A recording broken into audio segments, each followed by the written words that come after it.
Olá amigos da UAB, meu nome é Silvio Zamora. Minha intenção com esse vídeo é passar para vocês uma estratégia que desenvolvi para conseguir ter êxito na segunda fase do exame da ordem.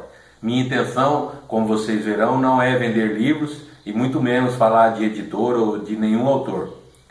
A minha intenção é somente ajudá-los a conseguir ter êxito na segunda fase. Eu estava fazendo o 9º período da Faculdade de Direito e consegui passar na primeira fase da OAB. E comecei então a estudar para a segunda fase. Eu achei que conseguiria conciliar as matérias do 9º período, incluindo as duas de prática civil e penal, e o cursinho da segunda fase com as minhas atividades corriqueiras, normais. Mas logo de início eu vi que não daria conta, porque o cursinho, como todos sabemos, despeja uma quantidade muito grande de informação em muito pouco tempo, e ao mesmo tempo eles pedem que sejam confeccionadas várias peças, quase que uma por dia ou até mais que isso. E a confecção de peças e as diferenças, muitas vezes pequenas, entre uma peça e outra, toma muito tempo do aluno e impede que ele tenha o conhecimento do direito material, que para mim é o que mais me interessa. Embora eu tenha tido uma base muito boa de direito tributário na faculdade, pois tive uma ótima professora com muito conhecimento e uma didática também muito boa, o cursinho sem dúvida enriquece muito para a segunda fase, ensina muito.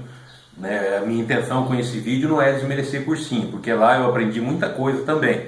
As marcações, aprendi que deveria comprar esse 3 em 1 e como fazer as marcações das peças, dos fundamentos, dos pedidos, endereçamento e tudo mais. E também as leis mais importantes. Só que dentro do cursinho, o professor titular do cursinho um dia falou sobre esse livro. Ele mesmo, inclusive, é autor. E em primeiro momento me soou como mais um merchan.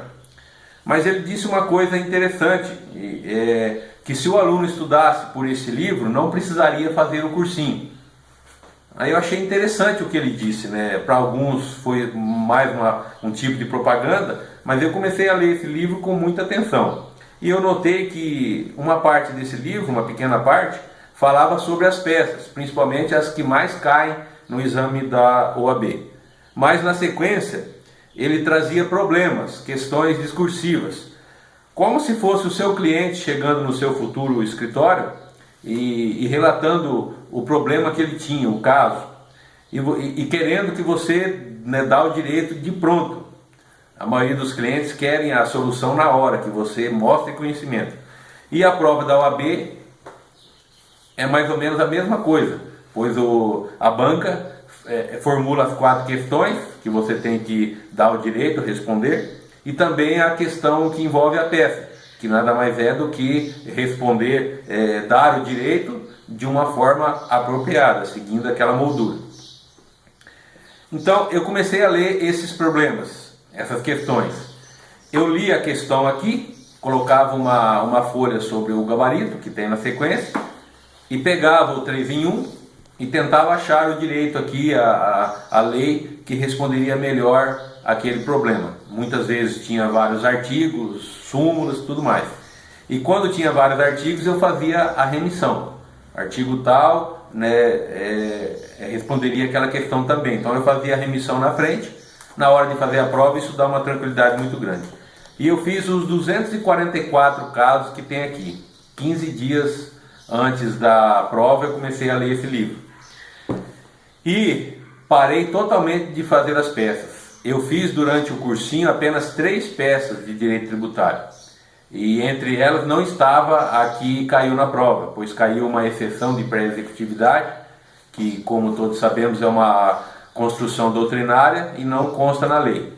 Foi essa peça que caiu e eu não havia treinado ela.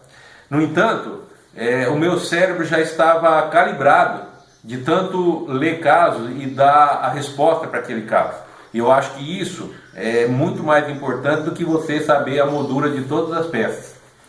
Eu estudei com afinco esses 244 casos e fiz todas as marcações. Ou seja, esses 244 casos praticamente cercaram quase todas as possibilidades de problemas em direito tributário. e provavelmente, se você comprar um bom livro, cercará todas as possibilidades de problemas em direito empresarial, penal, civil, né, quer seja qualquer outra matéria que você for fazer.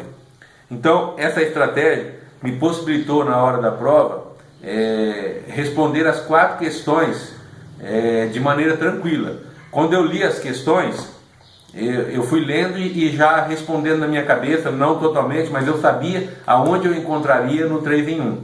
E isso me deu muita tranquilidade. Quando eu li a questão da peça, da mesma forma, esse livro de prática, ele com os problemas, eu treinei também, dentro do problema, o endereçamento, qual era a peça cabível.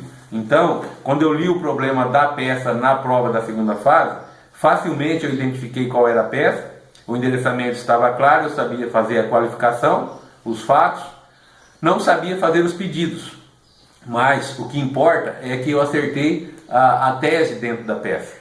Como eu tinha acertado as 4 perguntas, a nota foi altíssima e eu consegui ter êxito na segunda fase. Então essa é a minha dica para vocês. Em vez de gastar seus neurônios, gastar todo o tempo entre a primeira fase e a segunda treinando peças, gaste seu tempo em direito material.